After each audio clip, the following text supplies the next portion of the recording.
lot to be said about that last game, but we actually have plenty more to go through with the rest of this set, too. We can't break it down all day long. Let's get picks and bans here on the screen. Game 2, Rival and Obey. And totally, I mean, I don't know how we stress this any more than we already have. Rival need this. They need this set. This is how they get to land. It's as simple as if they win, they're 8-2, right? And then they're ahead of Energy. That's true. They're going to be ahead of Energy if they win this. If they lose this, they'll be at 7-3. Tied with Energy, right? But I think Energy, if I recall correctly, is going to have the higher plus-minus, so it's going to rely on the next set, Dignitas versus Obey, and if Dig win that, they're guaranteed, and Rival will be kicked out if Rival lose here. And even considering, even if they win this, that they went to 3 games, like you mentioned, it's not going to help that plus-minus, so maybe even if it was a little bit closer, going to 3 games here definitely did not help, so they need the win, and wow, Aphrodite being banned away here by Rival. Was Xaliea on this Aphrodite that oppressive last game? I mean, I don't think it had that huge of an impact. Late game, it does. It makes a pretty big impact. Now, the way he started the laning phase was a little awkward. I don't mind the Warrior's Blessing, but going for the Heartward Amulet was a little questionable. Trying to get a lot of MP5 to get the health there. And it could have been a lot of early ganks there from iceicebaby, but he never really showed a lot of that presence. It did enable iRaffer to build a little bit differently, letting some of those key items go onto Aphrodite, as you were pointing out backstage, so perhaps that was the game plan, but more importantly, Janus has been selected for Team Rival. Not going to let Obey have it, but then where would PrettyPriMe go other than back to his Vulcan? We all know how well he can play that one. That's true. He does like his Vulcan. The skin, the Titan skin after him, actually. That's right, man. So it's going to be the Ram now for Vote. Not going to be playing that on her aggressively. You can still play aggressive with the Ram, however. It is 100% Vulcan mid, right? There's no chance we're seeing like Vulcan ADC, right? There has been hints towards mages in the duel. And keep in mind that Ataraxia has run the Nuwa, has run the Raijin as well before. That's right. So certainly a possibility that we see that Vulcan go over to the dual lane, but we'll see as they round that draft out with Chulainn. About as polar opposite you can get from an Aphrodite is a Chulainn. If Aphrodite wants to sit back, sustain, and try and make sure that he's farming, Chulainn wants to be right in your face fighting. Interesting pick. Neith. I'm not sure if this is the first time we see Neith in Season 5, but I don't think the problem with Neith is like she doesn't have that CC immunity. She's very stationary during her World Weaver channeled ability, and then that backflip, so predictable when she lands that you can easily aim a lot of abilities in that general direction. Wow, Rival are really thinking that sustain is going to be the name of the game for Obey. Banning away the Chang'e and the Hell, it does mean that Ra is still available if they think they want to go with yet another mage. But it is going to be Morrigan, so Vulcan, Neith, and Morrigan all already selected for Obey. Very curious to see where some of these picks end up as Athena comes in for Team Rival. Definitely focusing out Xaliea is Rival. Not wanting any late game shenanigans from the healing department. You mentioned Ra was available, but Morrigan, another great selection. And that could be an opportunity to have some portals of their own. Naja going to be the very next selection here for Team Rival. Going to have that pair up with already the Athena that they just selected. They had to come down to this one because look at how many junglers Obey had banned away, or assassins rather. Nemesis, Donji, Serket. And really, we're not going to try and let them get a normal traditional jungler. And Rival come down to the Naja. Means that Obey now are going with Vamana. Could have also picked up the Susanoo if they really wanted to, and Vamana, bringing it back to the old school here. Yeah. It's very interesting to see this matchup, whether it's going to be against the Athena or the Cerberus, but Vamana, it's basically Old Faithful. You can't really miss the second ability. Not too flashy, but brings quite the punch when you transform into that big baby. Well, I got to ask you about what I thought was unthinkable. Do Obey 2-0 Rival here, or does Rival force the game 3? I don't really see that much control from Obey. I like Rival's draft way better. I like this Rival draft too, totally. I'm with ya. Let's go ahead and get it over to Hindu Man and Tom to take it away. Yeah, thanks, guys. Obey's comp, I mean, obviously Rival's very standard, and we talked in Game 1, Obey, they're not going to make lamb, but they do get to experiment quite a bit here against some of the best in the region and have them play to the best of their ability too, especially being one game ahead. Yeah. And they're pulling out some interesting stuff here. The question is, where does it all go? So I absolutely love games like this from the analyst perspective or even the coaching perspective. I used to coach kiddie basketball. You did? And watching them, when you have one of these games where there's nothing on the line, but your opponent is playing for something and you're not, you get to test out those weird plays. Yeah. You get to see if the new strategies are going to work against the real deal. And that's what Obey have right now. And that's what you guys get to choose at home. Will these unconventional picks work as well for Obey in Game 1 as they did in Game 2 as they did in Game 1? I got my numbers backwards. I really hope that the Morrigan winds up in the jungle. CaptainTwig, I mentioned, a dual master. It's got to be Vulcan mid, right? He's got every god in the world, and yes, Prime is Vulcan. It's got to be Vulcan mid. It's got to be Vulcan. Like, that makes sense. Thank you. Twig in the jungle. Support Morrigan. So we've seen this once or twice before. Dardas had tried to play this character support, and I believe iRaffer tried it as well. At the end of the day, the Morrigan support does have a lot of options. You're going to get the invisible stun. 9 other characters to play. Yeah, there's that too. The invisible stun is such a wonderful setup. Think about that for a second.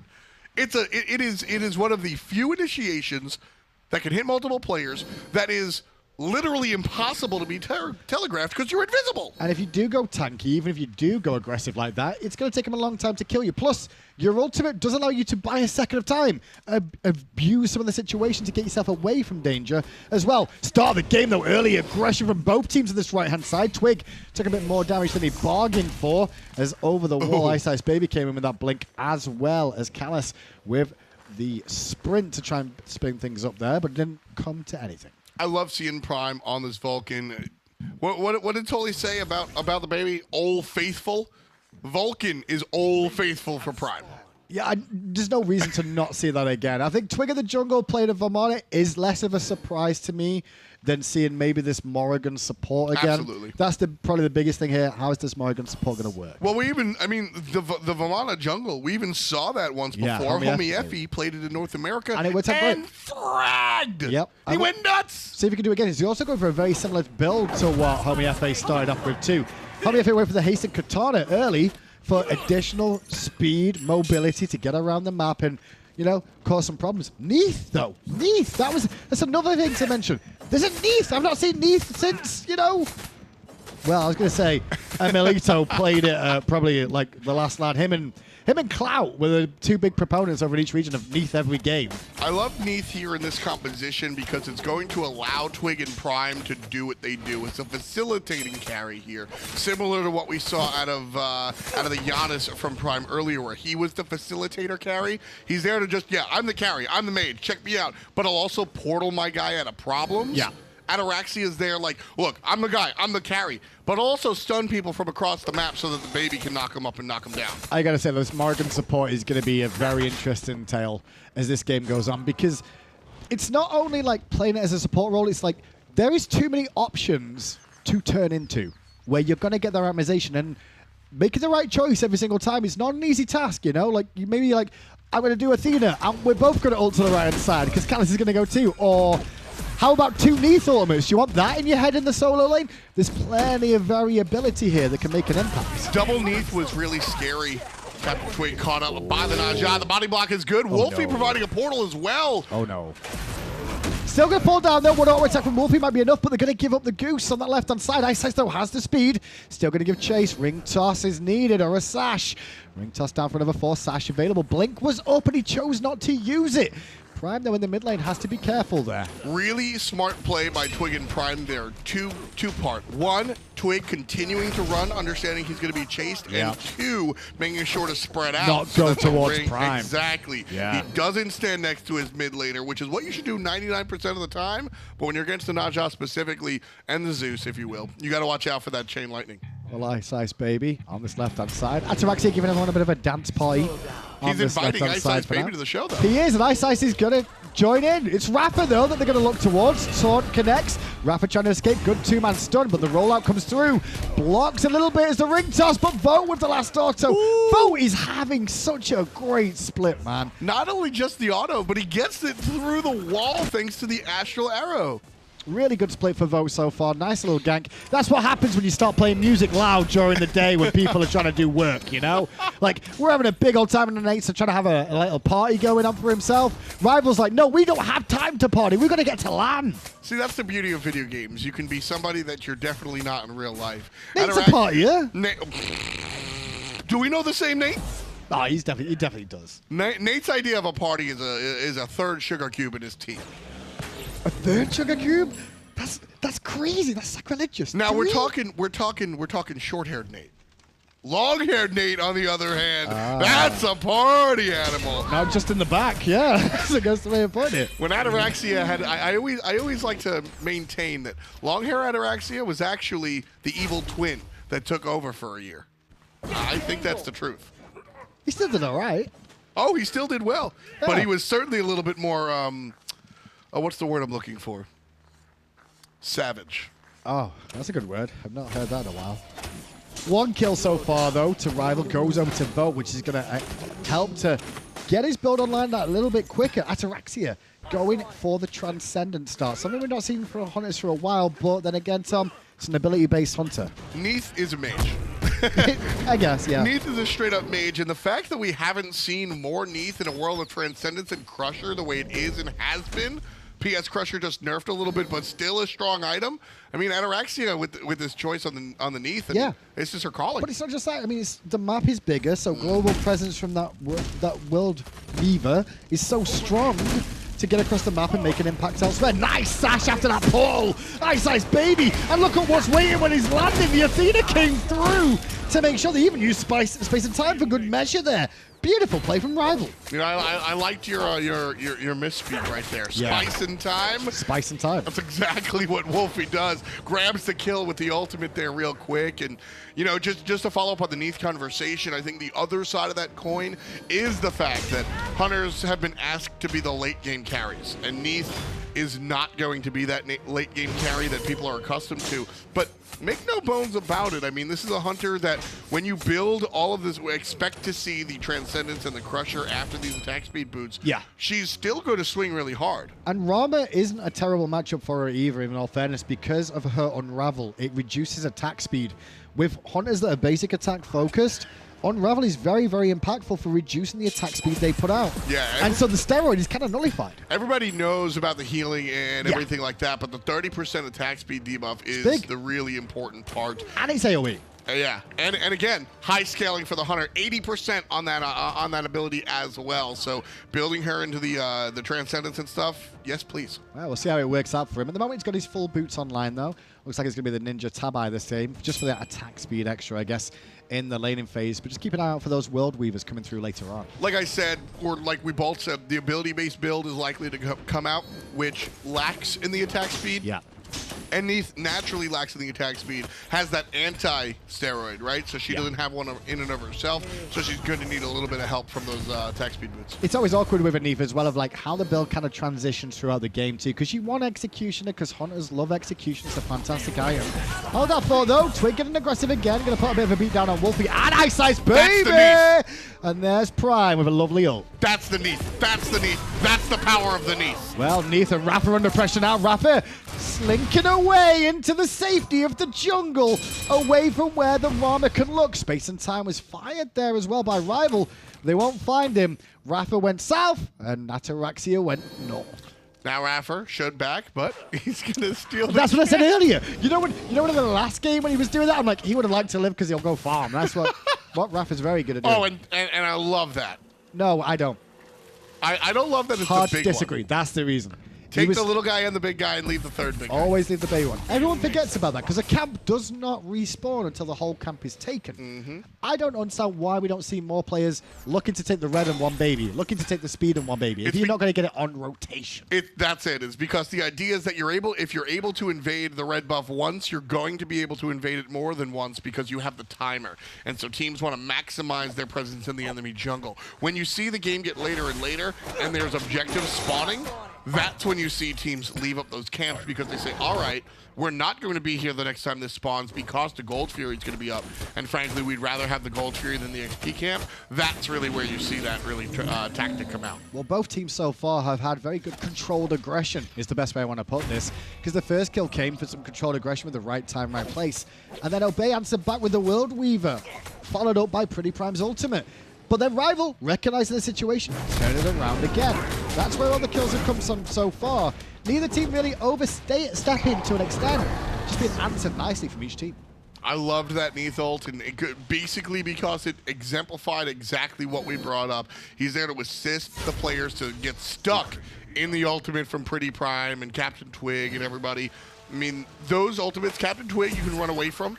Same thing with the Vulcan ultimate. Taunt onto Twig, but Wlfy coming through into the sky. Goes iCeicebaby to bring him back down again. And Twig, well, you may be a big baby. You're not going to get to that form in any stage like that much damage coming through. The Wlfy didn't really make an impact either. Left-hand side, though, does make an impact, making sure Vulcan can keep aggressing.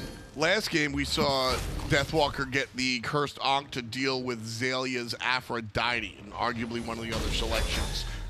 Ultimate from Wlfy. If that hit off the mark, but there's an Athena as well. And the Athena coming through should spell death for PrettyPriMe. Really collapsing down here. iCeicebaby is making a lot of this happen, given the vision to allow Janus to make these plays. Now, Iceice definitely has a lot of hours at the gym on this Najah, which is why I'm going to give him credit for this. I think he did it on purpose. Pulling the minion from the camp, making sure he gets the bounces from the ring toss. Yeah. That is a play that Najah players make on purpose. It almost looked by accident. We were just here at the camp. But again, knowing the amount of time that he has on Najah and seeing players and understanding how this character works, that's a play he does on purpose, and it confirms the kill. And this seems to be Rival's playstyle now, is to try and pin down. Last game, mid and jungle went off for Obey. Let's be honest, both Twig and Prime did the donkey work of that game, set Obey up. This time, Rival's like, okay, we need to make adjustments, and we need to make them stacked, because we need to get to that. Yeah. So, Najah, Janus, 2 picks that they're both very comfortable on, and they are putting in the work this game. They're keeping Twig pinned down, who's currently equal in levels, but down 2 kills already. Means his gold's a little behind. You can see that by the fact Iceice is finished off his Jotuns. He went Crusher for a second, I think. And just switched it for Jotuns again, which I like. I love that choice. I think Najah really needs the rotation of the abilities, not only because you're able to get the heal off more effectively, but having that ultimate, it's so important, especially with iRaffer going this Dardes style support, if you will. This soft support in the Morrigan, it's just another option for iCeicebaby to flicker out of the fight. And it is still a soft support too, because it's gone for the Magi shoes, the penetration boots, not anything extra tankier that you'd expect from a mage. I mean, your Guardians, you can get away with pen boots because you've got natural stats, but mages don't have as many natural stats. Sure. He's going for damage, again, with the Lost Artifact here. Right. I think this will be a Chronos pendant. I'm kind of hoping it's going to be a Chronos pendant. I think that'll really work out the CDR. Sure. I know that's why he wants to go for the CDR. It's the only option I can see in that tree that you'd really want. Doom Orb, not going to really swing there. And Tahuti? Nah, I'm good, thanks. Yeah, Chronos pendant into Breastplate of Valor is what I want to see out of this iRaffer support. So the moment space and time fight to the right-hand side. Xalia's taken on 2, and it's about to become 3. Maybe even 4. iCeicebaby turns up towards the tail end, and Deathwalker will get the kill. Twig and Prime not able to rotate. Wlfy on its way onto Callis. Callis is calling that for his team, though. He'll eat it himself. The ultimate came through from Prime as a follow-up, but it was only short range and didn't get enough to bring down Callis. And now Twig needs to be careful. He's going to get jumped on. iCeicebaby to the sky! Oh, this is a different game. This is a different game completely. Rival went, okay, yeah, we made mistakes in game 1, but now, hey, we're still the same team that got to finals at Worlds. Remember that, and they're showing it again.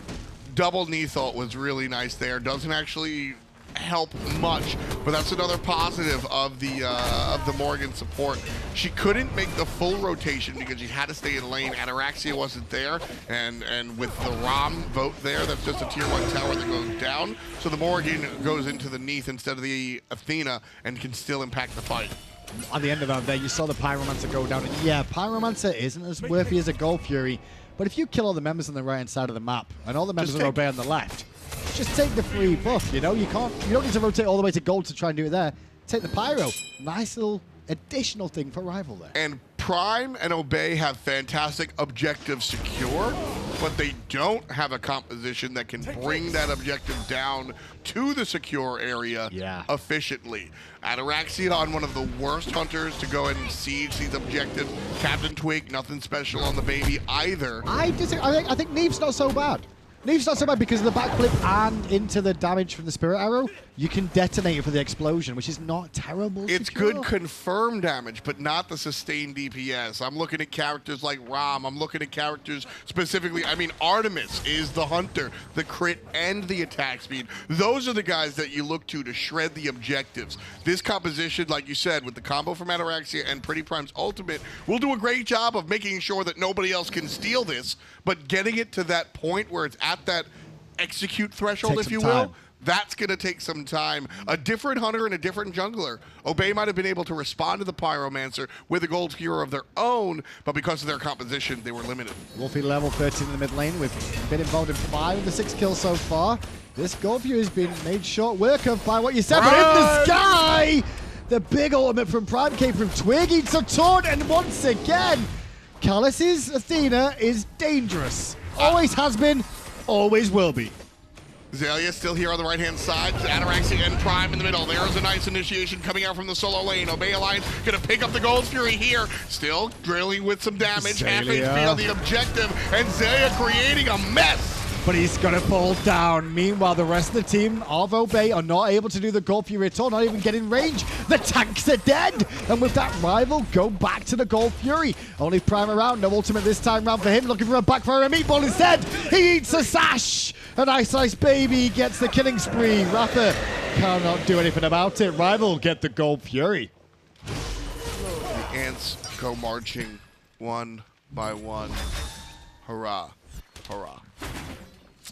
One by one, like lambs to the slaughter. Obey Alliance just feed into Team Rival's Gold Fury push. I mean, there's no other word for that. That was abysmal. That was bad. That was terrible.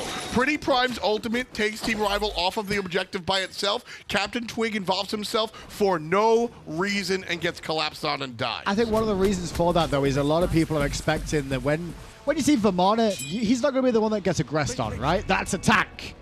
However, Rival are like, it's too early. Yo, taunt the tank. We'll burst him before he can even get into Big Baby form with the CC chain we've got.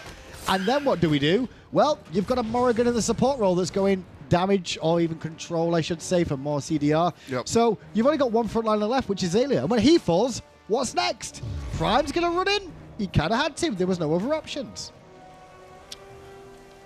Yeah, I mean, it's the problem with CaptainTwig. It's just too early. He's not tanky. He doesn't have that tank ability. But Callus is Athena. Like, yeah. We always talk about, he's been involved in every kill. Every kill in this game. Granted, the rest of the team have been involved in a lot, but Callus has been involved in every single one. Looking for another one there. Dashing in on a PrettyPrime. Finds the taunt, but Wlfy can't find the damage. CaptainTwig, on the other hand, getting it aggressed on, and the shot from Prime just off the mark. It was a good old by Prime, mainly not for trying to get a kill there, but just to dissuade them from continuing the aggression. The true non-euphemistic zoning ult. Too often right. we make fun of the missed ults and say zoning ult. That was a real zoning ult. That was actually the zoning ult. Well, pressure in mid lane now. Taunt from Callus onto Xaliea. The burst on Xaliea was good. The crit raining through from both. He's not even got that much crit. Well, he's got a bit, I guess, with that rage at 3 stacks now, too. He even gets Twig in the jungle for good measure, who does not have his ultimate available. The tanks, once again, from Obey, are not available for this next fight. And the tower goes down nice and easy. Vote NBK on the back line, making sure to take care of that. CaptainTwig, 25% HP. iRaffer a hair as well. In the Rom shots. iRaffer trying to do the business there. Wlfy able to avoid some of the damage. And Fire Giant is looming. I would say it's still early, but it's definitely looming. Pyromancer is due to up, so I think that's why we see them more over here than the Fire, but it's an option. Rival have a completely opposite composition of Obey. Remember how I broke down how poor Obey Alliance is at doing the dedicated damage? Opposite. The Najah that's in the sky right now provides tons of damage next to the Ram. Well, Xaliea and Twig have bought enough time now, and this was a bad fight from Rival in all fairness. They tried to burst Xaliea and couldn't do it in time. They may still get him, but he'll survive for now. But Rival have been whittled away a little bit here. They have to fall back, which prevents them from doing the Fire Giant. Meanwhile, Rapid does get a bit of farm. Looking for the tower. In fact, he'll get it. iRaffer with the split push.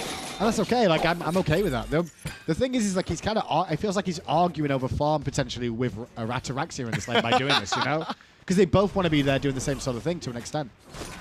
I'm keeping a very close eye on this build, but Obey Alliance going to look for the Pyro. Vote and his dual lane partner show up. Taunt on Ataraxia. Ataraxia is going to make sure to beads that one away, so no big deal for Obey's Hunter. It is a big deal, because Fire Giant, like I said, is still looming. There's nothing else on the map, and Rival were just trying to bring Obey in last time round. They didn't find Xaliea, granted, but they're the ones that have won every single team fight by just stripping it apart before it even happened.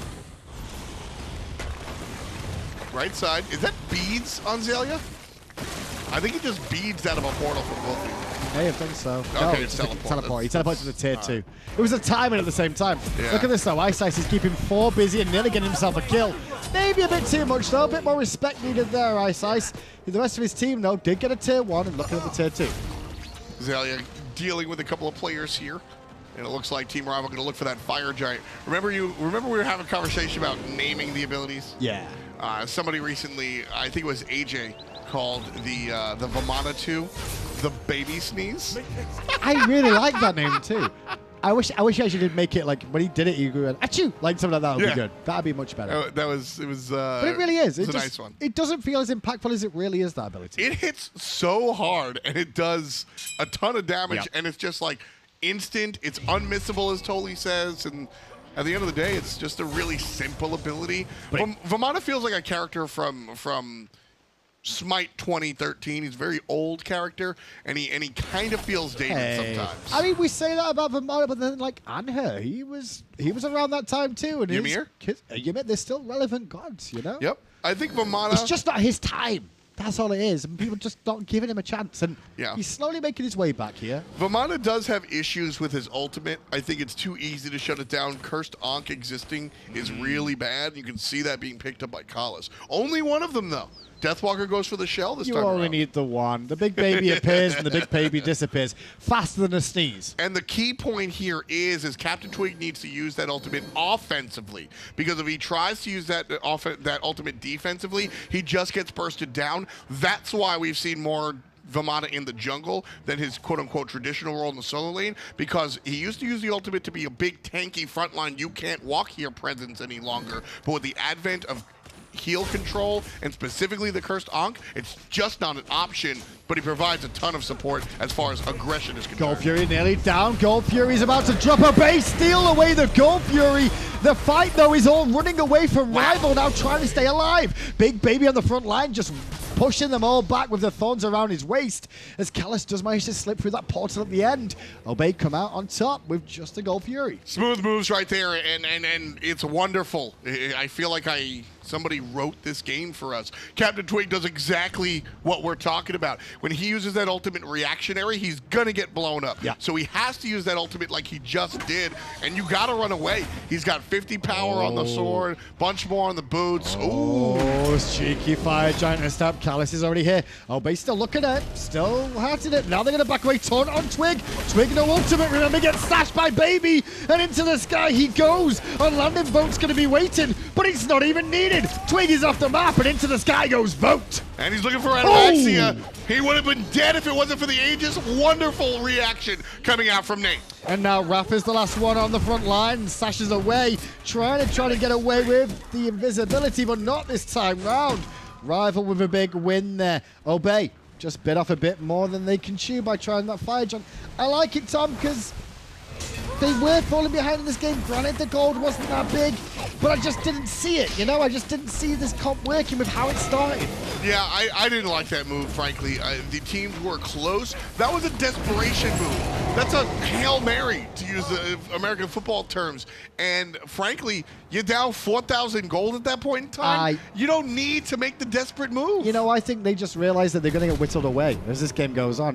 It hasn't been working out for them this game. And that play, just like, yeah, it was a desperation play, but I think they're at the point where they need to make plays like that to try and make something happen. The kill count doesn't really tell the story of the game there, and yes, Obey has struggled to find these kills, but they've been able to find the objectives, they've been able to find the farm. I think this is the composition that will work out. This is the composition that they build for that inevitable one team fight wins the game, Sure. And then you go off of that. And I'm all for it. As soon as the Athena roll came through, that should have been disengaged. That's where I'm at. I'll agree think with that. up to that point, that was fine. I think going for the fire was the right call.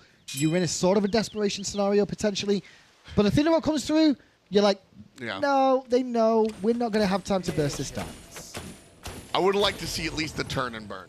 Because again, this Obey Alliance composition ain't going to kill. They're not going to win the time trial for Shadow of Colossus anytime soon. But what they can do is beat you the mess up. Yeah. They can absolutely destroy you. With CaptainTwig just big baby walking around like a penguin and Prime shooting you in the face with all of his artillery. That's what they do. And Obey Alliance worked against their composition in that last exchange. With the fire giant being around Rival's waist now, I expect to see Obey sit at their Phoenix line for the most part here. Maybe look for a cheeky pick if someone gets a bit aggressive. You are just tuning in, though. This is game 2 of today, and of an important set as well. Rival versus Obey. Rival need to win the set to go to LAN. Otherwise, it could be Energy that go in their place. Dignitas 2 later today have to play against Obey, and that too could be the difference between Dig going to LAN or Energy on top of that. Obey hold all the cards of who's going to LAN. Xaliea teleports right into the portal out of Wlfy, and there's a big ultimate from iRaffer as he turns into the Dogman. For the Vote space goes to the and sky, time. and he's looking for the shots. The space and time just shredded Obey on the back line there. Came through, and that set up Vote for that ultimate in the sky. And with that, the tier 2 tower falls, and Obey have to swing back towards their fountain. 2 sets of beads in the sprint. That's what Raffer gets for transforming into Deathwalker's Cerberus right there. Obey Alliance, at that time I really liked their execution. They go, all right, Raffer's going to go and turn into Deathwalker, and he's going to see if he can control everybody. He gets everybody's relics, and that's when Obey leaves. If players get stuck under the Titan or under the tower, we would have seen the engage, but they don't get it, so Obey leave, and they're going to try again at this tier 2. Big point that's different, Raffer doesn't have the ult. Vote really critting now as well. You can see that coming through. He's 3-0-2 in this game so far, involved in half the kills. Just to mention, Callus still been involved in every single kill in this game and not died for himself, doing a wonderful Athena job, as you'd expect. And I think that says more to do with Rival's success than Callus, not to take it away, but Rival have done a great job of grouping up as a unit and playing together. Tier 2 tower is about to fall down. Callus just happy to tank this all up for his team. 5 giant regen's going to be good enough, but they won't hang around for long here, Rival. Seems they're going to go for the Pyromancer. Gold Fury's also available. You saw the pings coming down from Obey on that left-hand side there. No, that wasn't Raffer's mouse this time round. I'm pretty sure that was on the Gold Fury intentionally. But the Pyromancer elected for instead to maybe get a quicker return trip back from base, I guess. Just making sure that Obey don't have anything on the map to go ahead and look for, I think, really what you're looking at. 8,000 gold separating the teams, and Obey can make use of that Pyro, could make use of the Gold Fury. Don't really expect them to be over here after hearing the sound and the klaxon of the Pyromancer. Obey thought they were safe, and they were anything but 2 mages down, and the Gold Fury to follow. Rival now could look for a Phoenix right about now. Here you go. Janus just deleted him. Oh, man. Wlfy's sitting there going, hey, Prime, I saw last game too. Zoot! Straight through. Janus is just great. Janus is a fantastic god, and it's unique to him, man. Janus does things that other characters just can't do. He walks through walls. I mean, technically he doesn't. He creates a portal through space and time to allow himself to get through the structure of the wall. Excuse me. I like that voice more than your English impression. Can you do that more? Do that from now on as my chair 2 for the rest of this game. Okay. So what do you think Rival should do next? Well, when I look at Team Rival, I always think about their coach, Alpha Jackal. And if I'm Alpha Jackal, I'm basically saying abuse Raffer. He's not that tanky. Make sure that he eats it. Well, let's find out if the coach, my co-caster, are correct and see if they do abuse Raffer a little bit more. He's currently 0-3-1. But this Fire Giant, the last one, set him up for this scenario, taking all the towers down, and now he's up to Phoenixes. This is... voice, please. This is so funny to me. When I watch Raffer play the Morrigan here, he's building all the power in the world and not tanky. Last game, I wanted Xaliea to build all the power in the world, but he built tanky. You got your mages backwards, Obey. At the end of that one, I'm like, yeah, I lost it now. I was enjoying it for a minute. I've changed my mind. God, is that how people from where you come from really speak? It sounds like a New York accent. It sounds like a New York taxi driver. It's a very specific type of person. Torn from Callus. All I have to say is torn from Callus. And a character almost disappears. Twig is nearly dead. And the Snipes will pick up the kill. Vote on point once again. Right side Phoenix still being aggressed on. Vote going to go ahead and activate that steroid and just chew through the bird. Well, we came into this game going, hey, Obey have nothing to lose here. Rival have everything to try and do. And Obey experimented. The experiment has concluded. Yeah. dramatically. I don't mind the Morrigan support overall. Nice initiation from Xaliea, trying to set up for the mid lane. PrettyPriMe, but Prime's getting aggressed on anyway. Pulled by the dog and bitten by the rest of the team. Raxia finds the backflip, but Vote finds Xaliea. And with that, they'll continue on. Callus just... Oh, that's Callus back to base. Yeah, of course, he's Athena. He can come back anytime he wants and just did. Rama in the sky, or should I say Raffer in the sky in base, trying to snipe down and get some damage off. But Ataraxia will fall, and Rival take game 2. It was a big set for Rival, and at least they get to a game 3. Obey, back to the drawing board, boys. Game 1 worked, game 2, not so much. Again, less about the pick for me and more about how it was executed. Just don't like the build. More about Athena. That, for me, it's more, Sure. I think they're around the Athena, around Callus' Athena. He was involved in every kill. Well, the Like, idea, come on. well, the idea there is again, and I always go back to the world of Old Eager, where they identified issues, whether it was the meta or team specific, and rather than ban it out, would find the hole in the armor, because every good strategy does have a secret entrance. And I think the secret entrance here was to give Callus the Athena and then play the Morrigan to allow him to match. Like I said, I really just didn't like the build. I think if Morrigan's a little bit tankier, it works out. This time, winds up with the loss. You guys at home get to vote for who you think will be MVP in that game. Obviously, Callus is a name I mentioned a lot, but then again, if you look at what happened in the mid and jungle position, iCeicebaby and Wlfy brought it to that situation for Callus to be involved too. They played better than that of Obey. Yeah. And in game 1, it was the other way around. Yeah, the Neith pick also very interesting. Neith next to the Morrigan is always really cool. It was actually a console team that brought it out once upon a time. Double Neith ultimate setting up for a strong carry is really nice. The Neith and the Morrigan didn't really vibe with this. Vote was able to just go, there is no opposing hunter. It's just a Neith. Well, let's get over to the desk. Finch and Tully standing by to break down game 2. Hindu and Tom, thank you so much for casting that for us. Finch and Tully here on the desk, and Rival kind of bounced back after that tough game 1, but Tully 0-16 for Callus, only missing that 1 kill at the end. I mean, he looked great. Yeah, he had a lot of smooth moves there, honestly, playing the Athena. Just great pick overall. They're switching things up now with Rival. First picking the Janus, really recognizing like that's what they needed here in the second game. Giving it up here in the last game to PrettyPriMe. They saw what he could do. It was time for Wlfy to step it up. Wlfy looked great in this game. Ice looked great in this game. Callus did. The whole squad just looked good. But you're 100% right to point out Ice on this Naja. He had so much pressure from minute 1, it felt like. He was all over the map, Tully. Yeah, he was doing a great job. He really set up Votes, Ram, just to have an excellent game there, having no deaths. Same goes with Wlfy playing the Janus, sitting at 4-0-9 there. Just fantastic performance from these late game hyper carries. And this is the Rival I was expecting to see coming into this set as well, when Obey kind of shocked him in game 1. If you want to call it that, Obey's had a bit of a slow start, so I feel comfortable calling it that. But Rival, I mean, all of them looked individually excellent and as a team excellent as well. That's true. I don't think I can ever get used to Obey winning games, let alone Rival. So here in game number 3, it's definitely time for them to switch it up here. And surprisingly enough, it's not the late game hyper carries that got the MVP, Finch.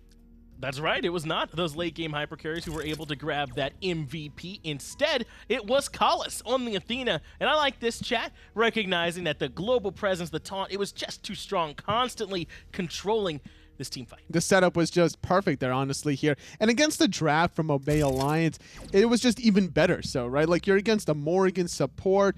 It's a little wonky. Like, it could work. You have to get off to a great start in the early game. Morrigan is great at boxing early game because of that passive, that third basic attack that you're able to get off that damage over time. But it just wasn't fruitful to really transition in that mid to late game. And I'm glad you brought up some of these picks from Obey because they weren't completely traditional. The Neith, the Morrigan, the Vulcan's very traditional for Prime, but maybe not right now in the meta. I mean, what were they trying to get done with that Morrigan? They were just wanting to get the burst damage, right? There was so much flexibility with the Morrigan that they could kind of confuse Rival every now and then. The double Neith ultimates every now and then. They can get portals for themselves, copying Wlfy's Janus. Right. So they had a lot of flexibility with that pick. But you could be, you know, a jack of all trades, but if you're a master of none, then, like, what good are you really?